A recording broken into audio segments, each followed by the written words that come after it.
Hello friends, welcome to our channel Sukhi commerce classes.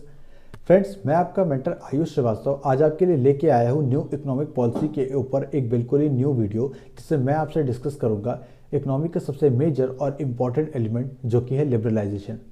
Friends, मेरी last video में मैंने आपसे डिस्कस किया था कि इंडिया ने क्यों न्यू इकोनॉमिक पॉलिसी को अडॉप्ट किया और वो ऐसे क्या रीजंस रहे थे जिसके कारण इंडिया को अपने यहाँ इकोनॉमिक रिफॉर्म्स करने पड़े और इकोनॉमी को 3 मेजर एलिमेंट्स गिफ्ट किए, जो कि है लिबरलाइजेशन, प्राइवेटाइजेशन और ग्लोबलाइजेशन। फ्रेंड्स, आज इस वीडियो में मैं आपसे लिबरलाइजेशन के बारे में एक कंप्लीट स्टडी करूँगा, तो वीडियो को पूरा देखिए, बिल्कुल भी स्किप ना करें। जो लोग इस टॉपिक को डीपली समझना चाहते हैं वो मेरी वीडियो जा करके देख सकते हैं। जो मेरी लास्ट वीडियो अपलोड मैंने की थी उसका लिंक मैंने डिस्क्रिप्शन में नीचे डाल दिया है। आप उस वीडियो को जा करके देखिए, जिससे मैंने बताया है कि इकोनॉमी में क्या ऐसे रीजंस थे, क्या ऐसे चेंजेस आए जिससे इकोनॉमी में क्राइसिस आई और इकोनॉमी को न्यू इकोनॉमिक पॉलिसी को अडॉप्ट करना पड़ा। तो फ्रेंड्स, वीडियो में बिल्कुल भी देर ना करते हुए आगे बढ़ते हैं और स्टार्ट करते हैं अपना टॉपिक लिबरलाइजेशन। तो फ्रेंड्स, बढ़ते हैं अपने सबसे पहले एलिमेंट की तरफ, जो कि है लिबरलाइजेशन। न्यू इकोनॉमिक पॉलिसी 1991 के तहत सबसे पहला एलिमेंट इंट्रोड्यूस किया गया लिबरलाइजेशन हमारी इकोनॉमी में। लिबरलाइजेशन यानी इकोनॉमी को लिबरल करना, फ्री करना। हमारे prime minister PV Narasimha Rao और finance minister doctor Manmohan Singh ji ने लिबरलाइजेशन को इंट्रोड्यूस किया, क्योंकि वो चाहते थे कि इकोनॉमी में हमारे इन्वेस्टमेंट बढ़े और ट्रेड भी अच्छा हो।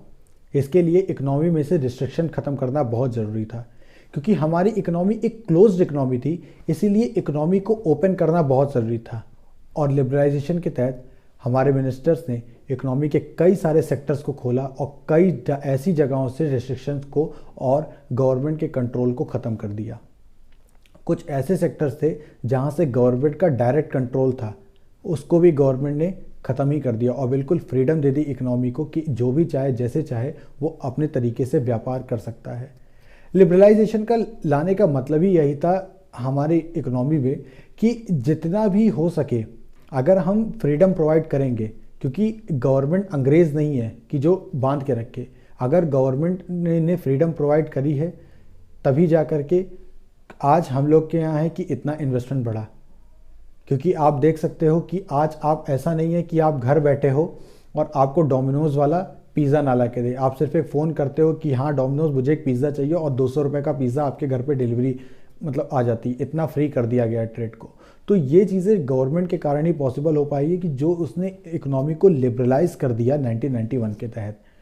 इसमें हमारे पास कई ऐसे मेजर चेंजेस भी आए हैं और कई ऐसे चेंज हुए, कई ऐसे रिफॉर्म्स आए लिबरलाइजेशन के तहत जिसने हमारी इकोनॉमी को बिल्कुल ही बदल के रख दिया। वो रिफॉर्म्स क्या थे मैं आपको एक एक करके बताता हूँ। तो लिबरलाइजेशन के तहत सबसे पहला चेंज आया इंडस्ट्रियल सेक्टर में, यानी इसे नाम दिया गया industrial sector reforms. Industrial sector reforms ये था क्या? जैसे कि मैंने आपको बताया कि हमारी इकोनॉमी एक क्लोज्ड इकोनॉमी थी और गवर्नमेंट का डायरेक्ट कंट्रोल था हर सेक्टर्स में। इंडस्ट्रियल सेक्टर्स में भी मैंने आपको पिछले पॉइंट में बताया कि इंडस्ट्रियल सेक्टर गवर्नमेंट के हाथ में था। तो इसमें प्रॉब्लम क्या थी इस सेक्टर्स में, यहाँ चेंज क्या ज़रूरत थी? सबसे पहले तो बताते हैं कि पहले क्या था और ये अब क्या है। यानी पहले क्या था इंडस्ट्रियल सेक्टर में कि अगर हमें कोई इंडस्ट्री डालनी है या कोई फैक्ट्री डालनी है तो उसके लिए हमें गवर्नमेंट से परमिशन लेनी पड़ती है। क्या सामान बना रहे हैं इसकी भी परमिशन, कितना बना रहे हैं इसकी भी परमिशन, कितना ज़्यादा बना रहे हैं या कितना कम बना रहे हैं इसकी भी परमिशन, कब बेचेंगे कब करेंगे इस सब की भी हमें गवर्नमेंट से परमिशन लेनी पड़ती थी। यानी एक लाइसेंसिंग होती थी। जैसे हम लोग को गाड़ी के लिए डीएल मिलता है तो इंडस्ट्रीज़ के लिए एक डीएल मिलता था कि हाँ आप इतनी ही चीज़ों में इतनी ही मात्रा में इस इंडस्ट्री को चलाओगे। इंडस्ट्रियल सेक्टर रिफॉर्म्स, यानी जब लिबरलाइजेशन, तो सबसे पहले इंडस्ट्रियल सेक्टर में चेंज ये किया गया, सबसे पहला चेंज इंडस्ट्रियल सेक्टर में ही किया गया कि इंडस्ट्रियल सेक्टर को लिबरलाइज कर दिया जाए या बिल्कुल फ्री कर दिया जाए। जो भी इंडस्ट्री चाहे जिस भी तरीके का सामान बना सकती है, सिर्फ कुछ सामानों को छोड़ करके। यानी जो भी इंडस्ट्री है वो कुछ सामानों को छोड़ करके बाकी जो भी सामान बनाना चाहे बना सकती है। यानी वो 3 सामान जो हैं, 3 या कुछ 4 सामान ऐसे हैं जो गवर्नमेंट खुद बनाएगी। जैसे कि कौन कौन से हैं, सबसे पहले मैं आपको बता देता हूँ। वो हैं एक्सप्लोजिव्स, ठीक है। उसके बाद आपके आते हैं डिफेंस इक्विपमेंट्स और लास्ट आपका आता है अल्कोहल केमिकल्स। ओके, ये सारे ऐसे मतलब चीज़ें हैं जिसको गवर्नमेंट ने कहा था कि वो खुद ही बनाएगी। इन चीज़ों के पीछे मतलब रीज़न क्या था बनाने का, क्योंकि गवर्नमेंट सिर्फ कुछ ही चीज़ों की परमिशन इकोनॉमी में दे सकती है। भाई सारी चीज़ों की परमिशन दे देगी तो फिर तो गवर्नमेंट के हाथ से तो कंट्रोल ही चला जाएगा ना। तो ये सारी चीज़ें गवर्नमेंट ने क्या किया, अपने पास रखा और बाकी सारी चीज़ों की परमिशन दे दी कि हाँ आप फ्री अप होकर के इन चीज़ों को बनाओ। यानी अब किसी भी तरीके का कोई रिस्ट्रिक्शन नहीं है इकोनॉमी में कि आप या तो इतना सामान बनाओ वैसे मत करो, इधर मत करो वैसे मत करो, ऐसे इतना प्रोड्यूस करो, ये करो, नथिंग। इंडस्ट्रियल सेक्टर में सबसे पहले यही किया गया कि इस लाइसेंसिंग सिस्टम को ख़त्म कर दिया गया। अब किसी भी सामान की लाइसेंसिंग ज़रूरत नहीं है। जैसे कि मैंने 3-4 सामान बताए, उनको छोड़ करके उनका कंट्रोल सिर्फ गवर्नमेंट के पास रहेगा। बाकी सब सामान प्राइवेट या पब्लिक कोई भी इंडस्ट्री बना करके बेच सकती है। इसी में दूसरा चेंज क्या किया गया, restriction were removed on expansion, यानी कौन सी इंडस्ट्री कितना एक्सपेंड होगी ये उसके ऊपर है। वो चाहे जितनी कैपिटल लगाए, चाहे जितना सामान बनाए, चाहे जितना भी वो प्रॉफिट कमाए, ये उसके ऊपर है। वो चाहे एक ब्रांच डाले चाहे 2 ब्रांच डाले, वो उसके ऊपर है। जितनी भी ब्रांचेस वो डालनी चाहे, जितनी फैक्ट्रीज करनी चाहे, एक्सपैंड करनी चाहे अपने बिजनेस को, उसके ऊपर है। उसमें गवर्नमेंट कोई भी इंटरफेरेंस नहीं करेगी। तीसरा, reduction in the reservation of public sector. Public sector का जो उसमें क्या था, इन्वॉल्वमेंट था, उसको कम कर दिया गया कि सिर्फ हाँ हमने कुछ चीज़ों की परमिशन देनी है। जैसे आपको पता होगा, अगर हम कोई लैंड वगैरह देखने जाते हैं इंडस्ट्री के लिए तो हमें सरकारी की जगह की परमिशन देनी होती है। खाली अब आजकल यही होता है कि हाँ हमें कोई फैक्ट्री वगैरह डालनी है तो हमने कोई मतलब इमारत खड़ी करनी है या फैक्ट्री खड़ी करनी है, उसके लिए सरकार की परमिशन चाहिए, कुछ पेपर वर्क लगा, फीस दे दी, बस खत्म।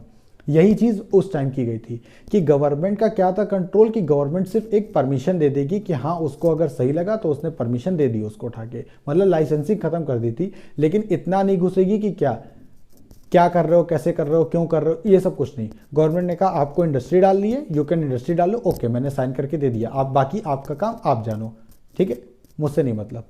ये सारी चीज़ें इंडस्ट्रियल सेक्टर की तरफ बढ़ी। जब ऐसी चीज़ें बढ़ी तो हमारे यहाँ क्या हुआ, लोगों को और प्रोत्साहन मिला कि अब तो चेंज आया है। चेंज आने के बाद इकोनॉमी में धीरे धीरे इंडस्ट्रीज़ का बढ़ना शुरू हो गया। फिर ऐसे कई सारी इंडस्ट्रीज़ फिर क्या हुई, ऐसे सेटअप हुई और नई नई इंडस्ट्रीज़ हमारे यहाँ आ गई।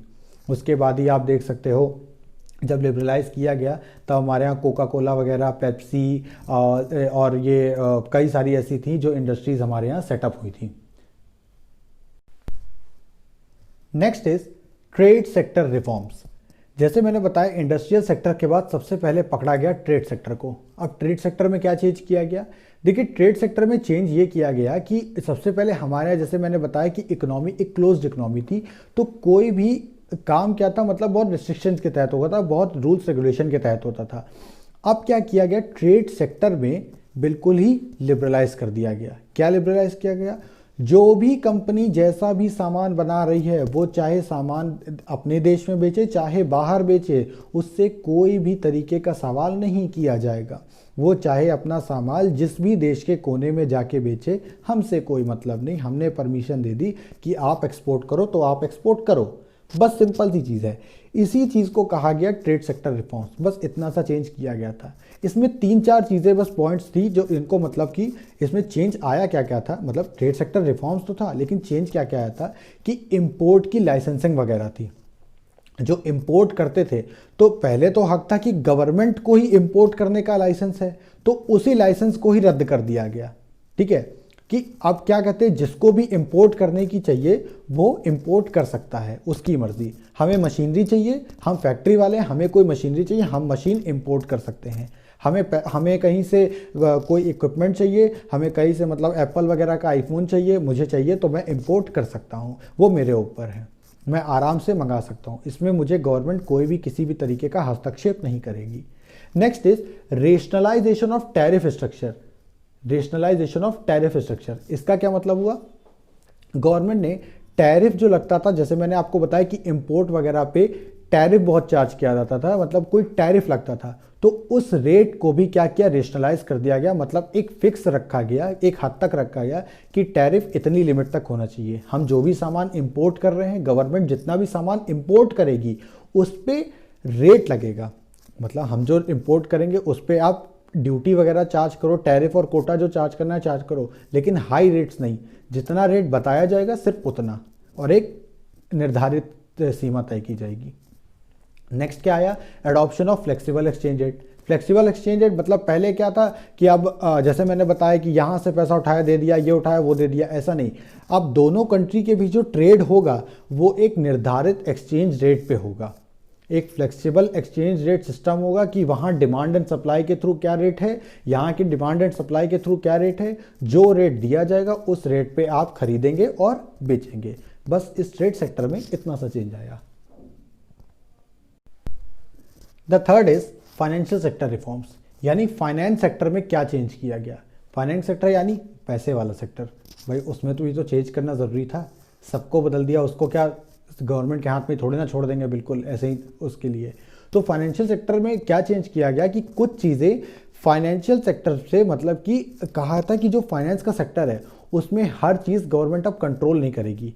अब उसमें जो फाइनेंशियल मार्केट होगा उसको भी डीरेगुलेशन किया जाएगा और कैपिटल अकाउंट को लिबरलाइज किया जाएगा, ठीक, यानी लिबरलाइज ऑफ कैपिटल अकाउंट। थोड़ा सा टफ है, मैं आपको इजीली समझा देता हूँ पॉइंट्स के थ्रू। यानी रिफॉर्म इन बैंकिंग सेक्टर। सबसे पहले बात करते हैं किसकी, सबसे पहले हमारा दोस्त आता है, हमारे इंडिया का दोस्त कौन है, सबसे अच्छा दोस्त जो सारी चीज़ें हेल्प करता है, आरबीआई। आरबीआई को कहा गया अब आरबीआई कंट्रोलर नहीं फैसिलिटेटर बनेगा, मतलब आरबीआई कंट्रोलर नहीं फैसिलिटेटर बनेगा, यानी इसको ये कंट्रोल नहीं करेगा इकोनॉमी को, ये सिर्फ हमारी इकोनॉमी को फैसिलिटेट करेगा। यानी ये हमारे देश में बताएगा कि बैंक्स जो हैं वो किस तरीके से काम करें, जैसे मनी सप्लाई को कंट्रोल करना, मॉनेटरी पॉलिसी बनाना, ये सारी चीज़ें कंट्रोल करना, ये आरबीआई को किया गया, ठीक है। ये सारी चीज़ बैंकिंग सेक्टर में लेके आए। बैंकिंग सेक्टर में एक चेंज और आया गया था, बैंकिंग सेक्टर में आया कि जैसे कि मैंने बताया आरबीआई को फैसिलिटेटर बना दिया गया, तो अब बैंकिंग के बाद कि कहा कि सिर्फ कमर्शियल बैंक्स या गवर्नमेंट बैंक्स ही नहीं होंगे, अब यहाँ बात आती है प्राइवेट बैंक्स की, क्योंकि जब तक प्राइवेट बैंक्स इकोनॉमी में नहीं होंगे तब तक बैंक काम करना अच्छे से नहीं शुरू होगा। जितना काम प्राइवेट बैंक अच्छा करना शुरू करेगा वैसे ही काम फिर पब्लिक बैंक अच्छा शुरू करेगा, तब जाके इकोनॉमी में कंपटीशन बढ़ेगा, क्योंकि जब तक प्राइवेट बैंक नहीं होगे ना तब तक फिर क्या इकोनॉमी में इन्वेस्टमेंट नहीं बढ़ेगा। उसके बाद आया स्टॉक मार्केट। बैंकिंग सेक्टर तो हो गया, अब स्टॉक मार्केट क्या, स्टॉक मार्केट जैसे mutual fund, share market, Bombay stock exchange में नई नई कंपनियों को आमंत्रण देना और ये शेयर वगैरह का सिस्टम, ये सारे किस्से शुरू किए गए। ये सारी चीज़ें फिर जा करके लेके आई गई स्टॉक मार्केट के अंदर, ये सारे की फॉरेन इन्वेस्टर्स को आपका दीजिए कि आप आइए शेयर मार्केट में इन्वेस्टमेंट बढ़ाइए, शेयर मार्केट में नई नई कंपनीज को कहिए कि आ करके इन्वेस्ट करें, और ये सट्टे वाला मतलब बिजनेस लीगल सट्टा वगैरह खेलना, ये सब चीज़ें शुरू करें। ये स्टॉक मार्केट में चेंज लेके आए थे कि जैसे हम लोग म्यूचुअल फंड्स का किस्सा करते तो म्यूचुअल फंड्स वाला भी खेल शुरू किया गया था, जो कि आप आजकल ज़्यादा देखते हो कि म्यूचुअल फंड रिस्क के अधीन है, तो वो सब तभी 1991 के टाइम लिबरलाइजेशन के तहत शुरू किया गया था। इंश्योरेंस में क्या रिफॉर्म किया गया, इंश्योरेंस में ज़्यादा कुछ नहीं कि अगर LIC इंश्योरेंस दे सकती है तो कई प्राइवेट कंपनीज भी हैं या कई बैंक्स भी हैं जो अपना इंश्योरेंस वगैरह दे सकते हैं। सिर्फ एक ही कंपनी के हाथ में इंश्योरेंस की बागडोर नहीं होनी चाहिए, या गवर्नमेंट के हाथ में नहीं, जो भी प्राइवेट कंपनियाँ चाहें वो भी चाहे तो इंश्योरेंस अपना दे सकती हैं, उनके भी पास ऐसी अथॉरिटी होगी। The last is fiscal sector reforms. Fiscal sector reforms क्या थे कि इंडिया का जो फिस्कल सेक्टर था उसने क्या किया, उसमें मतलब चेंज ये लाया गया कि पहले तो क्या था, गवर्नमेंट मनमाना टैक्स वसूल कर लेती थी कि गवर्नमेंट ने जिसको कहा कि मुझे इतना टैक्स दे दो, मनमाना टैक्स मैंने कहा तो उसने वसूल कर लिया। लेकिन टैक्स में चेंज क्या आया था, अब गवर्नमेंट ने क्या किया कि फिस्कल रिफॉर्म्स में यानी टैक्स रिफॉर्म में ऐसा चेंज लेके आओ कि जिससे सेविंग और इन्वेस्टमेंट हमारे यहाँ बढ़े। तो अब क्या किया गया था, गवर्नमेंट ने इनकम के ऊपर क्या किया था, निर्धारित इनकम के ऊपर टैक्स लगाना शुरू कर दिया। जैसे कि जिनकी 50,000 से कम इनकम है उनके लिए कोई टैक्स नहीं, जिनकी 2.5 लाख से अबव इनकम है उनके लिए इतने % का टैक्स, 5 लाख से इनकम है इतनी इनकम पर टैक्स, 1 करोड़ है तो इतना टैक्स, ये सारी चीज़ें। तो इससे क्या था, मतलब इससे क्या था, हमारे यहाँ की प्रोडक्टिविटी वगैरह बढ़ गई थी और पब्लिक एक्सपेंडिचर की मतलब प्रोडक्टिविटी बहुत इन्हेंस हो गई थी। और इससे क्या हुआ था हमारी इकोनॉमी में, क्या कि इससे जब ये सारे रिफॉर्म आए तो इंडिया क्या हुई थी, एक fastest growing economies in the world बना था। क्यों? क्योंकि हमारे यहाँ क्या था कि जब हमारे यहाँ ऐसे टैक्स वगैरह के मतलब ये चीज़ें आ गई। कौन सी चीज़ें? मतलब ऐसी चीज़ें इंट्रोड्यूस की गई हमारे इंडिया में कि हमारे यहाँ जो डायरेक्ट टैक्सेस थे तो उन पे क्या हुआ, उनको इंक्रीज हो गए। वो डायरेक्ट टैक्सेस क्या उनका मतलब इंक्रीज होने लगा, क्योंकि अब क्या था, सेविंग और इन्वेस्टमेंट बहुत अच्छा हो गया था। क्योंकि लोग क्या था, लोग पढ़े लिखे थे, उतनी इनकम पे टैक्स देना है, डायरेक्ट टैक्सेस में डिडक्शन कर दिया गया था। ये सारी चीज़ें होने के बाद क्या था, हमारे इस चेंज के बाद क्या था, ये सारी चीज़ें बढ़ गई थी। और कॉरपोरेशन टैक्स जो कि हम लोग मतलब इन पे चार्ज करते हैं बिजनेस वगैरह एंटरप्राइज पे, वो भी धीरे धीरे बढ़ने लगा था। क्योंकि इंडस्ट्रीज हम लोगों ने इंडस्ट्रियल सेक्टर में चेंज ले आए थे, इस कारण से कॉरपोरेशन टैक्स भी धीरे धीरे बढ़ने लगा था। फिस्कल सेक्टर रिफॉर्म का ही ये इम्पैक्ट पड़ा है हमारे इंडिया में कि आज इनडायरेक्ट टैक्सेस को हटा के गुड्स एंड सर्विस टैक्स हम लोग लेके आए हैं। अगर फिस्कल सेक्टर रिफॉर्म्स लिबरलाइजेशन के अंडर ना होते तो जीएसटी जैसी चीज़ आज तक होती ही नहीं कभी। गवर्नमेंट चाहती तो VAT, sales tax, central tax सब ले लेती, लेकिन इस फिस्कल सेक्टर रिफॉर्म्स का ये या लिबरलाइजेशन या न्यू इकोनॉमिक पॉलिसी के तहत ये जो आज हमारी इकोनॉमी में इतना ज़्यादा ओपन अप चीज़ें हम लोगों ने देखी हैं। ठीक है, तो फ्रेंड्स यही थी मेरी आज तक की वीडियो। मैंने आपके लिए न्यू इकोनॉमिक पॉलिसी का सबसे पहला पार्ट लिबरलाइजेशन स्टार्ट किया है। आगे की वीडियो में मैं आपको ग्लोबलाइजेशन, प्राइवेटाइजेशन के बारे में भी बताऊंगा कि कैसे उनसे क्या चेंजेस हुए और कैसे कैसे क्या इम्पैक्ट हमारी इकोनॉमी में पड़ा है। फ्रेंड्स मेरी आगे की वीडियो के लिए प्लीज़ इस चैनल पर बने रहें और इस चैनल पर लाइक, सब्सक्राइब और शेयर करना ना भूलें, क्योंकि आप लोगों का मोटिवेशन रहेगा तभी हम लोग और भी वीडियोस डालेंगे। और जैसे जैसे आप लोग अपने लाइक्स बढ़ाएंगे, व्यूज़ बढ़ाएंगे, हम लोग आपके लिए कंटेंट और भी बेहतरीन करेंगे। तो फ्रेंड्स प्लीज़ इस वीडियो को लाइक करें, इस चैनल को सब्सक्राइब करें और इस चीज़ से अगर कोई भी क्वेरी हो तो इस वीडियो के नीचे एक कमेंट बॉक्स है, प्लीज़ उसमें कमेंट ज़रूर करिए। देखिए हम तो कोई पैसा चार्ज नहीं करते, हम तो इतना ही सा पैसा चार्ज कर रहे हैं कि बस लाइक की कीमत दे दीजिए और सब्सक्राइब की कीमत दे दीजिए, बस यही हमारी मनी है। ना तो आपको इसके लिए कुछ खर्च करना है, ना हमें खर्च करना है, तो बस ये छोटी सी चीज़ कर दीजिए, बस हमारे लिए बहुत है। तो फ्रेंड्स मिलते हैं अपनी अगली वीडियो में, जिसमें मैं आपको न्यू इकोनॉमिक पॉलिसी यानी लिबरलाइजेशन, प्राइवेटाइजेशन और ग्लोबलाइजेशन के बारे में कुछ और भी अनोखे इंपॉर्टेंट फैक्ट्स बताऊंगा। तब तक के लिए चैनल पे बने रहिए। ठीक है, थैंक यू एंड नमस्कार। Subscribe now and press the bell icon. Never miss an update.